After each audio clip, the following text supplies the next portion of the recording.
नमस्कार, मैं हूं संजय शर्मा। आप देख रहे हैं 4 PM न्यूज नेटवर्क। सरकार बने हुए 12-13 दिन हुए हैं और ऐसा लग रहा है जैसे देश में कुछ अजीब सा हो गया है। इधर प्रधानमंत्री शपथ ले रहे थे, उधर कश्मीर में तीर्थयात्रियों की बस पर आतंकी हमले हो गया। एक के बाद एक फिर 3 दिन तक हमले होते रहे। रेल हादसा हो गया और एक के बाद एक परीक्षाएं कैंसिल होती चली गई। लाखों स्टूडेंट्स परेशान हैं। जो सरकार कहती थी हम वन नेशन वन इलेक्शन कराएंगे देश भर में, उस पर एक एग्जाम तक नहीं हो पा रहे हैं। ऐसा देश में कभी नहीं हुआ। 600 किलोमीटर से लोग जर्नी करके, यात्रा करके किसी तरह सेंटर पे पहुंचते हैं और पता चलता है कि एग्जाम कैंसिल हो गया। अगर आपको एग्जाम कैंसिल करना है 48 घंटे पहले, 24 घंटे पहले भी सूचना दे सकते थे। आगरा से एक स्टूडेंट का फोन आया, बेचारा आगरा पहुंच गया तो पता चला कि परीक्षा कैंसिल हो गई। आप इस तरह की बातें, इस तरह का एडमिनिस्ट्रेशन क्यों नहीं कर पा रहे हैं? एक के बाद एक फेलियर भी चीजें, एक के बाद एक नाकामी। पहले शिक्षा मंत्री कहते हैं कोई घोटाला नहीं हुआ, फिर कहते हैं कुछ जगह थोड़ी बहुत शिकायतें आई हैं और फिर पता चला कि सीबीआई को दे दिया। घोटालों की एक लंबी पड़ताल लग गई। कश्मीर शांत नहीं हुआ था कि छत्तीसगढ़ से खबर आई कि वहां पे आतंकियों ने ब्लास्ट किया, 2 सीआरपीएफ जवानों की डेथ हो गई। बिहार में सीबीआई की टीम गई थी जांच करने के लिए, पेपर लीक पर उस पर हमला हो गया। 12 दिनों में पूरा देश उल्टा पुल्टा नजर आ रहा है। लोग कह रहे हैं पता नहीं किस घड़ी में प्रधानमंत्री ने शपथ ली। क्या कोई वाकई में अशुभ काल था कि एक के बाद एक घटना हो रही है? हमारे जोशी तो कह ही रहे हैं कि प्रधानमंत्री ने जो काल किया है, जो शपथ ली है, वो बड़े अशुभ काल में ली है। उनका लॉजिक ये है कि जो राजा होता है उसका सूर्य की तरह तेज होता है, तो शपथ सूर्यास्त से पहले होनी चाहिए थी, सुबह होनी चाहिए थी। लेकिन कौन बताता कि शपथ ग्रहण में अगर दिन में हो जाती, सुबह हो जाती, तो शाहरुख खान के ऊपर इतनी लाइटें नहीं जा पाती, अक्षय कुमार के ऊपर इतनी लाइटें नहीं जा पाती, तो शपथ शाम को ली गई। लेकिन देश में ये सब हो क्या रहा है? क्या सरकार फेल हो रही है? क्या बनने से पहले, सांस लेने से पहले मोदी सरकार पार्ट 3 फेल हो गया है? बहुत सारे मामले हैं, चुनाव सिर पर है, हरियाणा में, महाराष्ट्र में, और दोनों राज्यों में बीजेपी की बैंड बजती नजर आ रही है। देश के इन तमाम ज्वलंत मुद्दों पर लेकर चलते हैं सीधे नागपुर। मेरे साथ राजीव रंजन सिंह जुड़ेंगे, उनसे पूछेंगे इन तमाम बातों को। बड़े अनुभवी पत्रकार हैं, है तो बिजनेस के पत्रकार, लेकिन पॉलिटिकल समझ भी बहुत रखते हैं। और विस्तार में आज उनसे बातचीत करेंगे कि आखिर देश में ये हो सब क्या रहा है। चलते हैं सीधे नागपुर। राजीव भाई, स्वागत है आपका। ये कुछ समझ नहीं आ रहा, ये पार्ट 3 सरकार जो है ना, ये तो बिल्कुल बिल्कुल ही गजब सरकार हो गई है।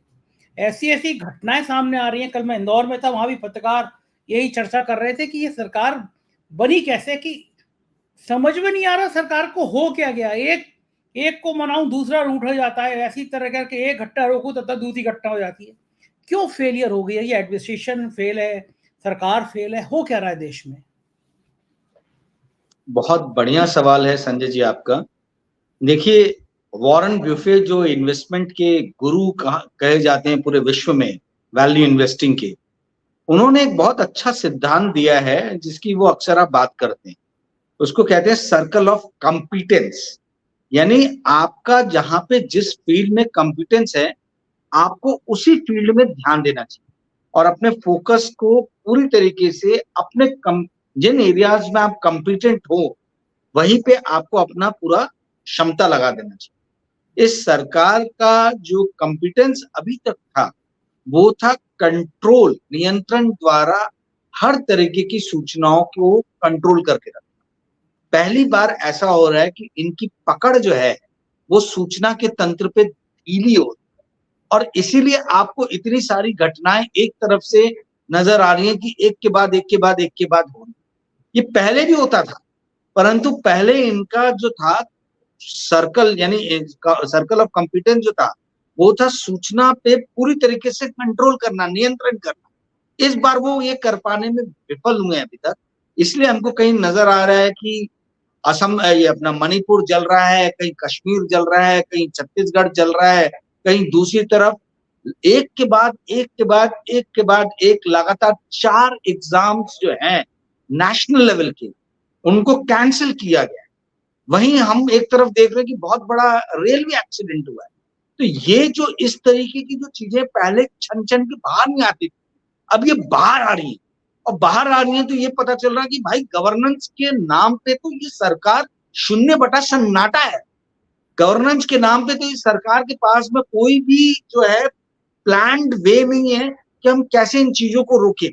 आप सोचिए ये कितने दुख की बात है कि एक देश जो अपने आप को बोलता है कि हम स्पेस तक पहुंच गए हैं, और जो चंद्रयान जैसे मतलब इशू को लाइव टेलीविजन पे दिखाकर इतनी वाहवाही लुटी, वो देश अपने भविष्य, जो उनका आगे का भविष्य है, ऐसी पीढ़ी के सुरक्षित और एक अच्छे भविष्य निर्माण के लिए ठीक से पेपर तक आयोजन नहीं कर पा रहा है, एग्जामिनेशन तक ठीक से आयोजित नहीं कर पा रहा। तो क्या ये शर्म की बात नहीं है?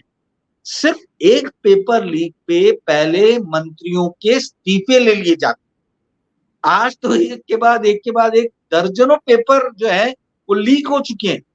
मंत्रियों के इस्तीफे की तो छोड़िए, मंत्री तो यहां तक कह रहे हैं कि भाई किसी भी तरीके के कोई घोटाला ही नहीं हुआ है, किसी भी तरीके का लीक ही नहीं हुआ। वो फिर से जो है, देखिए इनका क्या है core competence, circle of competence क्या है कि सूचना के तंत्र पर नियंत्रण करना और हर चीज को डिनायल मोड पे चले जाना।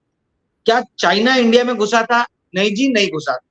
क्यों? मीडिया के ऊपर में पूरा कंट्रोल है, कोई इंफॉर्मेशन आया जी। एक्सीडेंट हुआ था? नहीं जी, नहीं, कोई खास एक्सीडेंट नहीं हुआ था, बस छोटा मोटा ही था। तो ये अभी तक इंफॉर्मेशन को कंट्रोल करते थे और हर चीज पे डिनायल देते थे। पहली बार ऐसा हो रहा है कि नेशनल लेवल पे, राष्ट्रीय स्तर पे हजारों लाखों पेरेंट्स और बच्चे सड़कों पे है, और अब ये डिनायल मोड वाला काम कि नहीं नहीं कुछ हुआ नहीं है, वो कारगर हो नहीं रहा है। तो अब ये एक्सपोज हो रहे हैं। और अब आप देखिए, यही एकमेव मुद्दा जो है पेपर लीक का, ये पूरी की पूरी सरकार को गिराने के लिए ये एकमेव मुद्दा काफी। सिर्फ जरूरत है कि विपक्षी पार्टियां जो है वो एकजुट होकर इसके ऊपर में आवाज उठाए। आपको मैं, जुलाई का महीना आ रहा है संजय जी, एक छोटा सा कहानी सुनाऊंगा इतिहास की जो बहुत जरूरी है। 1863 में जुलाई 1 और जुलाई 3 के बीच में अमेरिकन सिविल वॉर में बैटल ऑफ गेटिसबर्ग हुआ।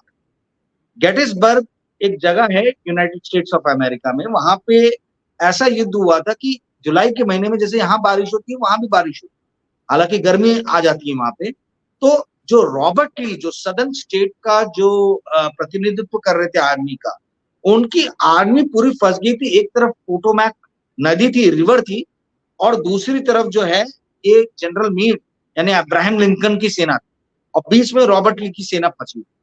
अब्राहम लिंकन ने कई बार बोला कि आप अभी खत्म करो इनको, परंतु जनरल मीड जो है उन्होंने थोड़ी मानवता दिखाते हुए नहीं मारा उस टाइम पे रॉबर्ट ली की सेना को, और 2 दिन के अंदर में बाढ़ का पानी पोटोमैक नदी में कम हुआ और मीड की सेना दूसरी तरफ भाग गई क्रॉस करके। उसके कारण 2 साल और ये अमेरिकन सिविल वॉर बढ़ा और लाखों लोग मारे गए। ये कहानी मैं क्यों सुना रहा हूं? कहानी मैं इसलिए सुना रहा हूं कि कांग्रेस और इंडिया अलायंस के पास में ये समय है, यही राइट समय है जब हम देख रहे हैं कि हर तरफ से ये सरकार घिरी हुई है और इस सरकार का बहुमत साबित नहीं हुआ है। तो ये राइट समय है कि राहुल गांधी और इंडिया अलायंस के जितने भी लीडर हैं ये अभी वार करें। ये उपयुक्त समय है कि सारे के सारे इंडिया अलायंस और कांग्रेस के लीडर्स को सड़क पर उतर जाने की जरूरत है। ना इस सरकार के पास में बहुमत है, ना इस सरकार के पास में जनता का कॉन्फिडेंस है, और ना ही हमें ये देखने को मिल रहा है कि ये सरकार कोई बखूबी रूप से गवर्नेंस कर पाती है। तो यही उपयुक्त वक्त है। इसी वक्त पे इंडिया अलायंस के जितने भी लीडर्स हैं सड़क पे उतर के इनको अपना प्रतिरोध जारी करना चाहिए। सदन में तो जो करेंगे करेंगे, इनको सड़कों पे अभी उतरने का समय है। संसद से सड़क तक की जो लड़ाई है उसका ये राइट टाइम है।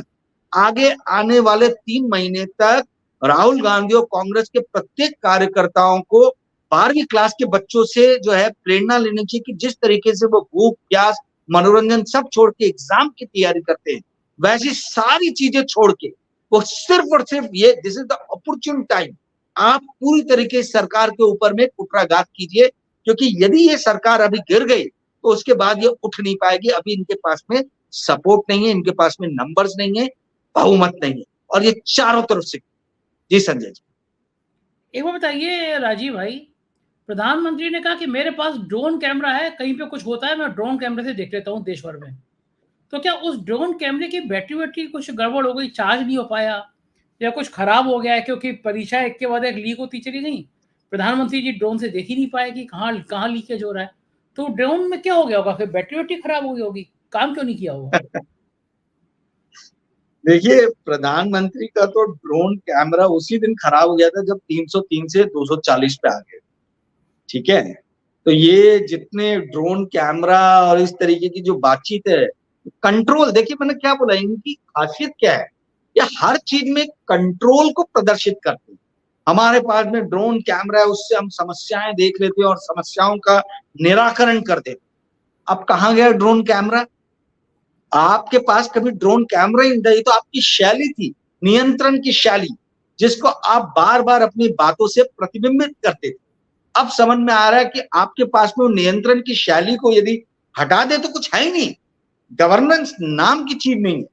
आप इनको किसी भी कोई भी स्तर पे ले लीजिए, मानव अधिकार सूचकांक ले लीजिए, प्रेस अधिकार सूचकांक ले लीजिए, सोशल स्टैंडर्ड ले लीजिए, फाइनेंशियल इंडिपेंडेंस ले लीजिए, इकोनॉमिक डिस्पैरिटी को दूर करके इकोनॉमिक पैरिटी क्रिएट करना, ये ले लीजिए। हर फ्रंट पे ये सरकार जो है ये विफल हुई है, और ये विफल बुरी तरीके से हुई। देखिए, एक इकोनॉमिक्स में गोल्डन इक्वेशन है कि GDP is equal to investment plus consumption plus government expenditure plus export minus import. ठीक है, इसको गोल्डन इक्वेशन बोलते हैं। इस गोल्डन इक्वेशन के जितने भी आप यदि कंपोनेंट्स देखेंगे, ये सारे के सारे कंपोनेंट्स अपने ढलान पे, उसके बावजूद भी खूबसूरती है कि जीडीपी बढ़ रही। ठीक है, तो ये अपने आप में एक जांच का विषय है कि ये नंबरों पे जो है जिस तरीके से घोटाले करते हैं, नंबरों के जो घोटाले करते हैं, अंकों के जो घोटाले करते हैं, यही घोटाले ये रियल लाइफ में भी चीजों पे करने गए। इसलिए जब पर्चा लीक होता है तो ये बोलते कि नहीं, कोई पर्चा लीक ही नहीं हुआ है। ट्रेन एक्सीडेंट होता है तो बोलते नहीं, वो एक वन ऑफ इवेंट था। हम देख रहे हैं, देखिए एक एक करके इनकी सरकार के अंडर में जितने भी आपको डिपार्टमेंट्स दिखेंगे, वो सारे के सारे डिपार्टमेंट्स जो हैं विफल होते हुए नजर आ रहे हैं। और उसका रीजन ये है कि ना केवल ये जनता के कॉन्फिडेंस को इन्होंने खोया है, बल्कि ब्यूरोक्रेट्स और सरकारी ऑफिसर्स के भी कॉन्फिडेंस को खोया है। सरकारी ऑफिसर्स और ब्यूरोक्रेट भी बहुत ज्यादा नाराज हैं, सरकारी ऑफिसर्स और ब्यूरोक्रेट भी जो है काफी परेशान है। तो जो एक 100% अपने डेडिकेशन देना रहता है, 100% किसी भी कार्य को अपना जो पूरी तरीके से सर्वस्व समर्पण कर देना रहता है, उस चीज की कमी नजर आई। और यही कारण है नरेंद्र मोदी अकेले ड्रोन को लेके, नए ड्रोन कैमरा को लेके जो है इस देश के ऊपर में शासन नहीं कर सकते। 10,000 ब्यूरोक्रेट्स आपको मिले हुए हैं, आप उनकी मदद से देश को चलाते। किंतु यदि आप इन 10,000 ब्यूरोक्रेट्स के कॉन्फिडेंस को खो देंगे और आप जो है हर जगह अपने आप को प्रोजेक्ट करेंगे, तो जाहिर सी बात है फिर सारा नाम भी आपका और सारी बदनामी भी आपकी। देखिए, हर आदमी काम करता है, उसके दो मोटिवेशन रहते हैं, एक रहता है पैसा, दूसरा रहता है नाम। यहाँ पैसा सरकारियों का तो बंधा हुआ है भाई, यदि आप बेईमान नहीं हो तो आपका पैसा तो बंधा हुआ है। तो बच क्या गया? बच गया रिकॉग्निशन और नाम। जब उनको ये नजर आ रहा है कि हमारा रिकॉग्निशन और हमारा नाम, हमारा क्रेडिट की यही आदमी अकेला खा ले रहा है, ये नरेंद्र मोदी खा ले रहा है हमारा सारा क्रेडिट, सारा रिकॉग्निशन। हम कुछ भी जो भी काम करते हैं, लोग हमको रिकॉग्नाइज नहीं करते, चाहे वो मंत्री हो चाहे ब्यूरोक्रेट हो। हमारा सारा यश जो है अकेला ये आदमी बैठ के खा रहा है। तो लोगों ने क्या किया, अपने काम को कर दिया कम। बोला भैया ना हमको यश मिलेगा ना तुम्हारे को यश मिलेगा, अब तुम देखो और काम करो। तो यही हो रहा है संजय जी, ये ह्यूमन साइकोलॉजी और किस तरीके से तंत्र को चलाया जाता है, लोगों से डील किया जाता है, ह्यूमन बिहेवियर। आप भी अपना ऑर्गेनाइजेशन को चलाते हैं, एज ए लीडर जब कभी भी सक्सेस मिलता होगा आप अपनी टीम में बांटते हो, जब फेलियर मिलता होगा तो आप अपने ऊपर लेते हो। यहाँ पे उल्टा है, यहाँ पे फेलियर होता है तो ये सब लोगों की गर्दनें कटती है, ठीक है, और सक्सेस मिलता है तो एक आदमी खड़े होकर छाती ठोक ठोक के बोलता है मैं अकेला सब पे भारी। तो ये लोगों को पसंद नहीं आता। लोगों को समझ में आ गया है कि ये शैली जो है, इस शैली से आप लोगों का दिल और मन जीत नहीं सकते हो। इसीलिए ब्यूरोक्रेट्स ने भी, बाबू लोगों ने भी छोड़ दिया इनको इनके हाल पे कि आइए और आप काम कीजिए। इसीलिए ये इन चीजों से, छोटी छोटी चीजों से निपट नहीं पा रहे। जी संजय जी। जो करना है वो खुद करिए, लेकिन एक चीज नहीं कर पा रहे हैं। 12-13 दिन हो गए, स्पीकर लेंस लगा के भी नहीं तलाश कर पा रहे हैं।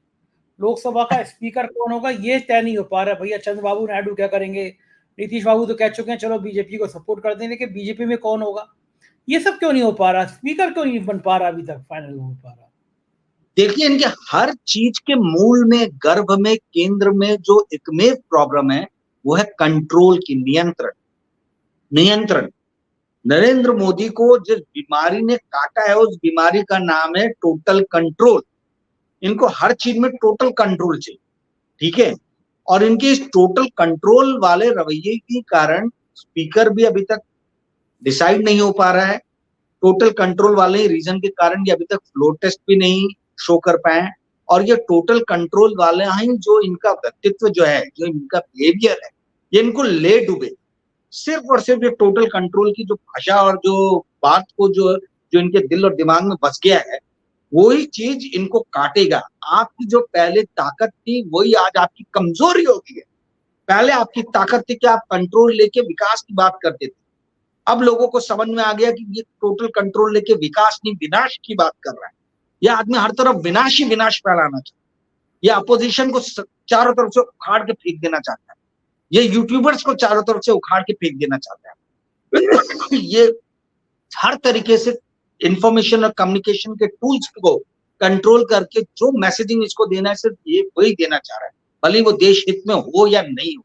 तो ये टोटल कंट्रोल की जो बीमारी है, ये बीमारी इनको ले डूबेगी। या हर तानाशाह को जो है ये टोटल कंट्रोल की बीमारी ले डूबती है। इनके भी डूबने का जो कारण बनेगा वो टोटल कंट्रोल की बीमारी रहेगी। इसलिए स्पीकर नहीं अभी तक चुना गया। जी संजय जी, तो कह रहे एक चीज और नहीं हो पाई है, बीजेपी की संसदीय दल की बैठक। संघ ने तैयारी करी थी कि पहले जब बीजेपी की संसदीय दल की बैठक होगी उसी में कुछ दो हाथ हो जाएंगे, थोड़ा बहुत बातचीत हो जाएगी कि भैया क्या चीज, अब डिक्टेटर साहब डिक्टेटर रह पाएंगे नहीं रह पाएंगे। लेकिन भाई ने संसदीय दल की बैठक ही नहीं होने दी, सीधी एनडीए की बैठक बुला ली, चुन गए खुद ही। तो ये जो बीजेपी के एमपी हैं, अगर संघ ने कुछ कहा होगा कुछ लोगों से तो वो तो बेचारे अपने दिल में रख के बैठे हैं। ये पहली बार ऐसा हो रहा था कि बीजेपी संसदीय दल की बैठक नहीं हो रही है। उससे पहले पार्ट 1 पार्ट 2, मोदी जी की सरकार पार्ट 1, मोदी जी की सरकार पार्ट 2, उसमें कभी एनडीए की बैठक हमने नहीं सुनी, बीजेपी की बैठक होती थी। प्रधानमंत्री जी एक तरफा संदेश बोल दिया करते थे, लेकिन अब तो लगातार एनडीए की बैठक हो रही है, वो भी राजनाथ सिंह के घर पे हो रही है। राजनाथ सिंह बेचारे जो बर्फ की सिल्ली में, कहते हैं बर्फ की सिल्ली में लगा दिया, मतलब बिल्कुल बेकार कर दिया। बेचारे वहां से सिल्ली से निकाल के झाड़ फूड़ के रखे गए, उनके घर पे एनडीए की बैठकें हो रही हैं। बीजेपी संसदीय दल का नाम नहीं हो पा रहा। ये जो बदले बदले से साहब नजर आते हैं, हमको इनकी बर्बादी के हाल नजर आते हैं। ये लाइन कुछ सही है, हो रहा है या नहीं हो रहा है ये कि बीजेपी संसदीय दल की बैठक कब होगी, क्या होगा उसमें? देखिए संजय जी, आपका सवाल बहुत अच्छा है। ये बीमार होने के पहले जो लास्ट इंटरव्यू आपके साथ मैंने किया था उसमें भी मैंने यही कहा था कि संघ का जो कहना है, जो लास्ट अपने एपिसोड में बात हुई थी, बहुत सारे लोग बोल रहे कि नहीं संघ और बीजेपी एक ही और ये नाटक कर रहे। और उस वक्त भी मैंने कहा था कि नाटक नहीं है, वाकई में बहुत बड़ा द्वंद्व चल रहा है अंदर ही अंदर। और उसमें पैटर्न हम देख रहे हैं। पैटर्न क्या देख रहे हैं कि भाई पहले भागवत जी बोल रहे हैं, उसके बाद में आर्टिकल लिखा जा रहा है, उसके बाद में इंद्रेश जी बोल रहे हैं। तो ये पैटर्न जो है, ये मोदी जी बखूबी इस चीज को समझ गए थे कि संसदीय दल की बैठक हुई और मान लीजिए कोई फर्स्ट टाइम चुना गया है, कोई एकदम ही छोटा सा, मतलब पहली बार चुना गया मेंबर ऑफ पार्लियामेंट खड़े होके बोल दे कि मोदी जी आप में भारतीय जनता पार्टी के हम चुने हुए लोगों का जो कॉन्फिडेंस है वो गिर गया है और हम चाहते हैं कि चुनाव द्वारा हमारा नेता जो है वो घोषित हो, निर्धारित हो, तो क्या रह जाती है? और उस एक को 4 लोग और अनुमोदित कर। मोदी जी उसी चीज को, उस खतरे को भांपते हुए इन्होंने सोचा कि मैं इस तरीके की समस्या को आने नहीं। और मैं आपको ये बता रहा हूँ, ये वाकई में पॉसिबिलिटी थी, इस चीज की चर्चा हुई है कि क्या इनको संसदीय दल की बैठक बुला के 4-5 नए मेंबर ऑफ पार्लियामेंट जो पहली बार चुने गए हैं उनसे ये क्वेश्चन कराया जाए कि नहीं, अब आप एक जो है गुप्त मतदान द्वारा जो है लीडर चुना जाएगा और वो जो लीडर होगा वही होगा पार्टी का लीडर। तो उस एम्बैरेसमेंट से बचने के लिए इन्होंने वो बैठक कराई।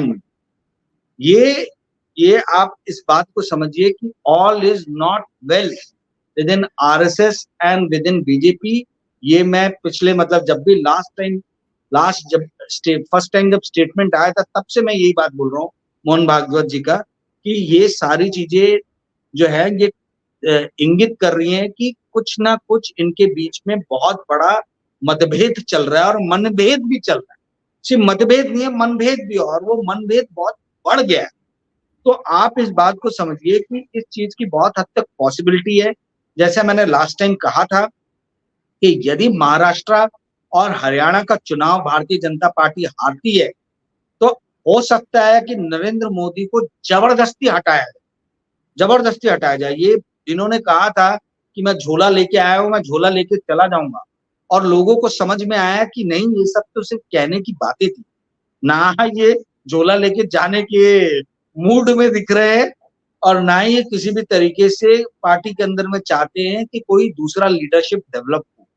तो मुझे ऐसा लगता है संजय जी कि आने वाले दिन बहुत इंटरेस्टिंग रहेंगे, और जैसे मैंने कहा था कि this is the opportune time, this is the right time, जब राहुल गांधी जो है हर चीज को छोड़ के, और कांग्रेस के लीडर हर चीज को छोड़कर सिर्फ और सिर्फ संघर्ष, और सिर्फ संघर्ष की बात करें और संघर्ष करने के लिए तैयार हो। सड़कों पे रहना चाहिए इस वक्त कांग्रेस के एक एक कार्यकर्ताओं को।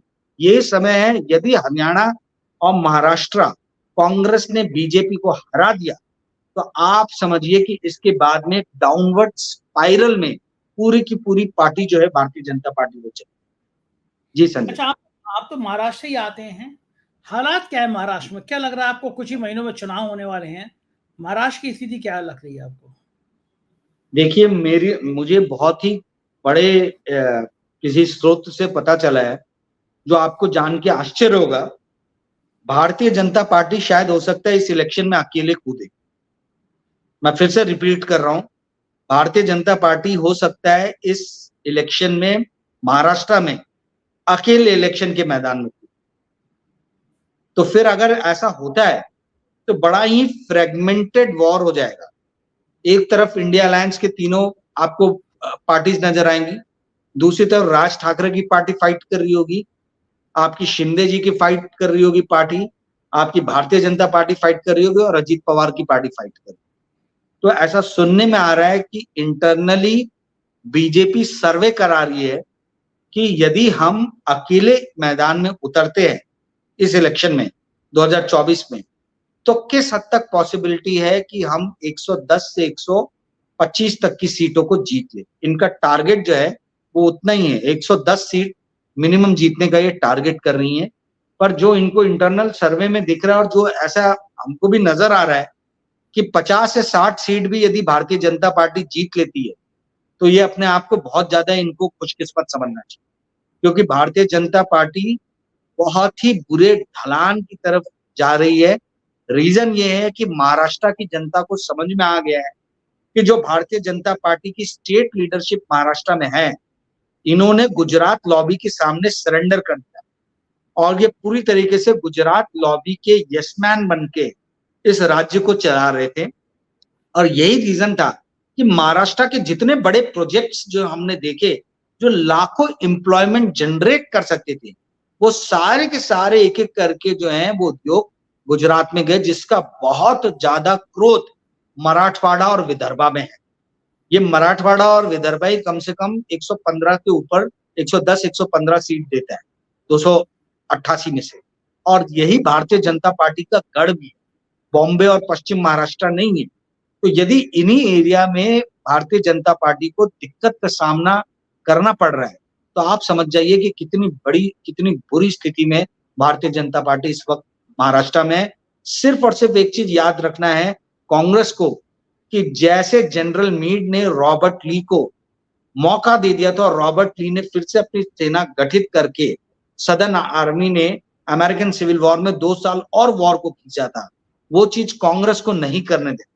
कांग्रेस को अब भारतीय जनता पार्टी को एकत्रित, संगठित नहीं होने देना है, ना केवल महाराष्ट्र में बल्कि हरियाणा और जहां जहां पे भी ये कमजोर हो रहे हैं। आई एम श्योर इनके पास में बहुत सारे स्ट्रेटेजिस्ट हैं, मैं तो जानता नहीं हूं, राहुल गांधी हार्वर्ड और ऑक्सफोर्ड लेके चलते, ऐसा मतलब एक टोली उनके साथ काम करती थी। आई एम श्योर अच्छे स्ट्रेटेजिस्ट उनके पास होंगे, पर अभी आज की डेट में जो है वो एक में इनका जो एम होना चाहिए वो ये होना चाहिए कि किसी भी तरीके से जो ये बिखर गए हैं इसको संगठित वापस नहीं होने।